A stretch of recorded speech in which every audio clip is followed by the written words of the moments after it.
हाँ, तो class start किया जाए। डियर स्टूडेंट्स,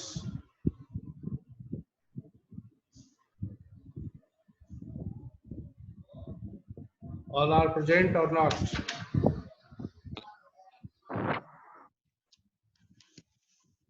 सर कुछ पूछ रहे हैं, बताइए। Present sir. Present sir ji. Sir photo नहीं आ रहा। Good afternoon sir. Present sir.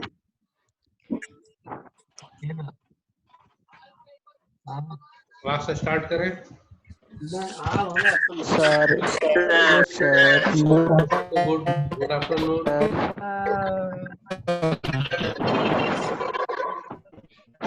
Sir आपकी मर्जी। अच्छा, एपिडेमिक लास्ट टाइम पढ़ा रहे थे, तो एपिडेमिक और पेंडेमिक ये दोनों में क्या अंतर है? एपिडेमिक एक क्षेत्र, एक एरिया, या यूं कहो कि एपिडेमिक देश के अंदर जहां भी फैला है उसको एपिडेमिक कहेंगे। लेकिन पेंडेमिक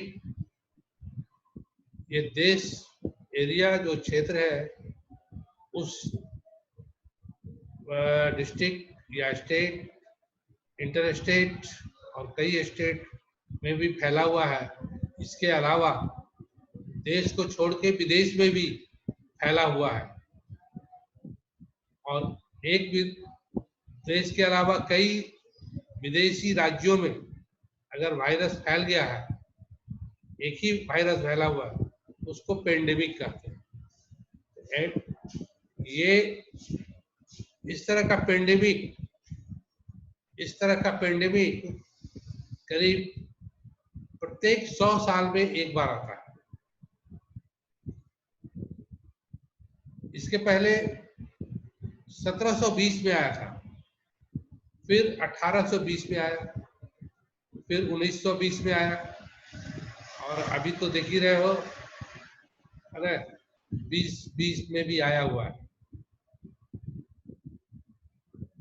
पहले जो आया उस वक्त का कोई इंसान अभी है नहीं, और अभी जो है अगले साल 2120 में आएगा, तो हम लोग में जो अभी है जितने लोग, उसमें से कोई रहेंगे कि नहीं रहेंगे कोई गारंटी नहीं है।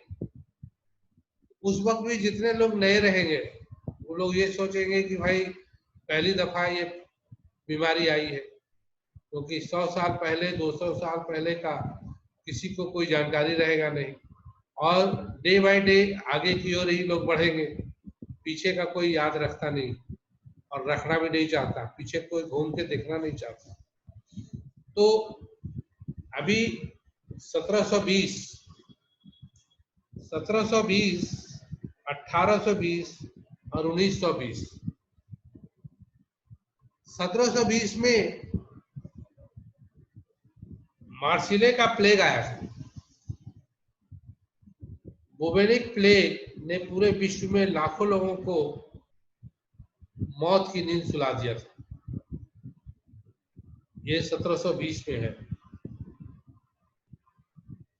फ्रांस के मार्सिले शहर में ही इस महामारी ने करीब 1 लाख, यानी उस समय उस दौरान विश्व की 20% जनता की मौत मुंह में धकेल दिया गया था। तो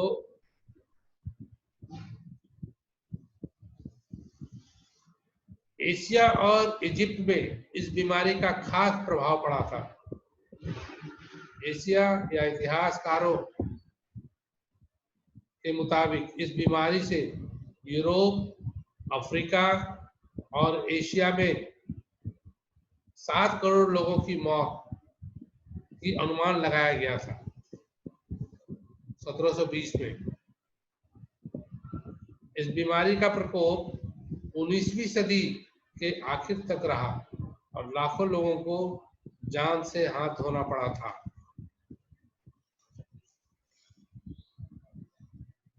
यह महामारी प्लेग जो था चूहों और पिम्सू से फैली थी। इस बीमारी का खौफ इतना था कि रात को स्वस्थ इंसान भी सो जाता था और सुबह मृत पाया जाता था, खौफ से मर जाता था। 1720 में बहुत लोग मरे थे। प्लेग को ब्लैक डेथ पेस्ट नाम दिया गया था। ये महामारी हर 100 साल में एक बार आता है। 1720 के बाद 1820 में द फर्स्ट कॉलरा, जो हैजा के नाम से सभी लोग जानते हैं, 1820 में एक और भयानक महामारी द फर्स्ट कॉलरा ने जन्म लिया। यह बीमारी सबसे पहले थाईलैंड, इंडोनेशिया और फिलीपींस में आग की तरह फैल गई। कॉलरा से अकेले उस द्वीप पर 100,000 लोगों की मौत हुई। 1990, 1910 और 1911 के बीच भारत में यह महामारी मध्य पूर्व अफ्रीका और पूर्वी यूरोप व रूस तक फैली थी, जिससे 9 लाख से ज्यादा लोग मारे गए थे। हैजा विजियो कॉलरा नाम से बैक्टीरिया से होता है। इस बीमारी में दस्त और उल्टियां होती हैं, जिससे मरीज शरीर का सारा पानी खो देता है। साफ पानी न मिलने पर मरीज की मौत घंटों के अंदर हो सकती है। कई सालों के शोध के बाद पता चला कि यह बीमारी सबसे पहले बांग्लादेश से शुरू हुई थी। तो ये 1720 और 1820 दो हो गया। और तीसरा 1920 स्पेनिश फ्लू। यह अपनी सदी का सबसे खतरनाक वायरस, जिसने 1919 में दुनिया की करीब 1/3 आबादी का सदा के लिए खामोश कर दिया था। यह वायरस सबसे पहले यूरोप, यूनाइटेड स्टेट्स और एशिया के कुछ हिस्सों में फैला, जिसने करीब 2 करोड़ से 5 करोड़ लोगों की जिंदगी खत्म की थी। यह वायरस एवं A1 और N1 फ्लू था, जो कि खांसी छींकने के दौरान निकलने वाली ड्रॉपलेट्स के संपर्क में आने से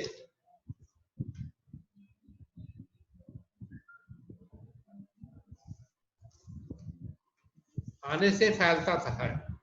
इस वायरस ने सबसे ज्यादा स्पेन में तबाही मचाई थी, जिस वजह से इसे स्पेनिश फ्लू के नाम से जाना जाने लगा।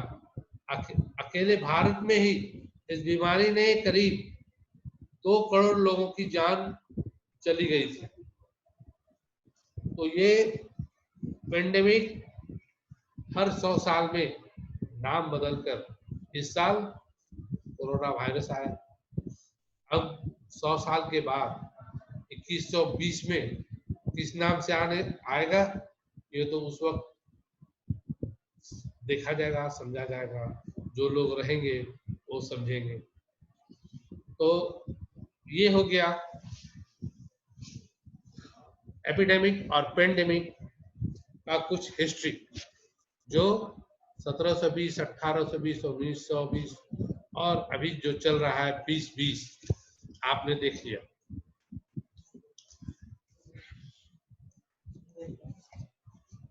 अब है कि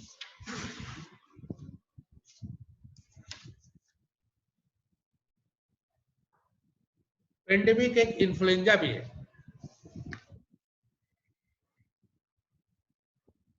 पेंडेमिक इन्फ्लुएंजा जो major shifts in the makeup of influenza virus occur every 20 years. Every 20 years or so, triggering large epidemic in many parts of the world and many cause thousands of deaths. इस के वजह से pandemic influenza की वजह से एक 20 वर्ष पर आता है जिससे कई हजार लोगों की मौत हो जाती है. The next such shift is expected to take place very soon. The epidemic stares of influenza virus originated from China. ये भी चाइना का है जो कोरोना 19 है, और ये भी है जो आपको इन्फ्लुएंजा का था वायरस ओरिजिनली चाइना में ही होता है. The influenza virus is carried by ducks, बत्तख जो है उससे होता है, फिर चिकन, पिग्स मुर्गी से या सुअर से, और अभी तो चमगादड़ से हुआ है. And they did close proximity to one another. Each epidemic was seen due to different strain of virus. Currently, avian H5N1 is the strain which is contagious among humans. Pandemic influenza A, bracket में है AH1A1 in 2019 या 2009 में इस तरह का pandemic influenza आया था. Involved 214 countries, 214 देशों में यह फैला था, and took 18,156 lives. इतने में इतने लोग मरे और जीता रहे. The effect all age group, since older people have not acquired immunity to them from previous infection.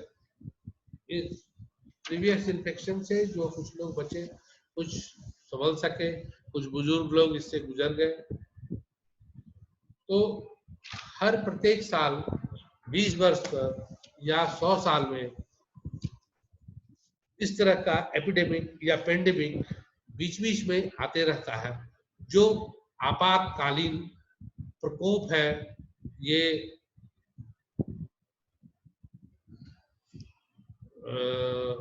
जो आपातकालीन प्रकोप विश्व का है, अभी देखिए अब 1-2 दिन में फिर एक चक्रवात आ रहा है, वो भी आपातकालीन है, जिससे उसके स्पीड है 185 से 200 किलोमीटर प्रति घंटा.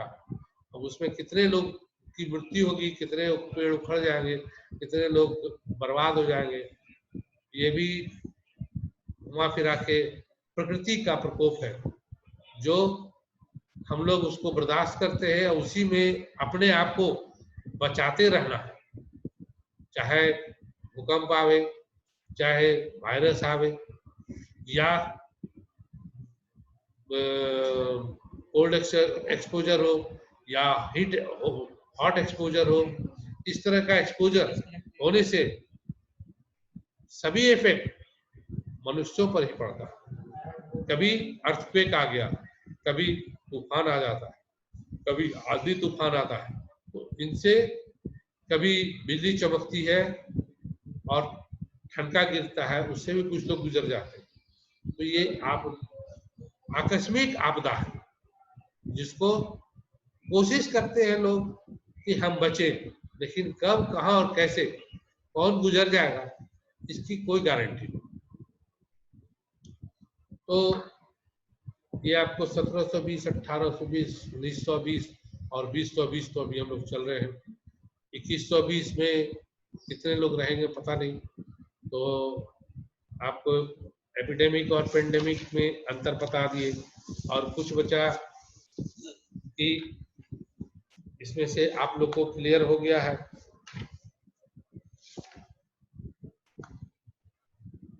ना? और इसमें आपको और कुछ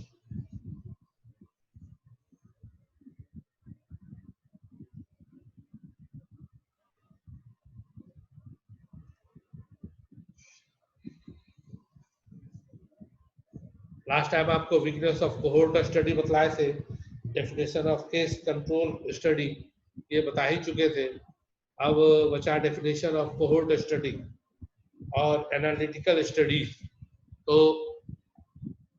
इतना में आप लोग को बहुत कुछ दे चुके हैं और कोहोर्ट स्टडी और different types of analytical studies है और रैंडमाइज्ड कंट्रोल ट्रायल जो आपको नेक्स्ट टाइम। अभी आपको और कोई दिक्कत हो तो बताइए।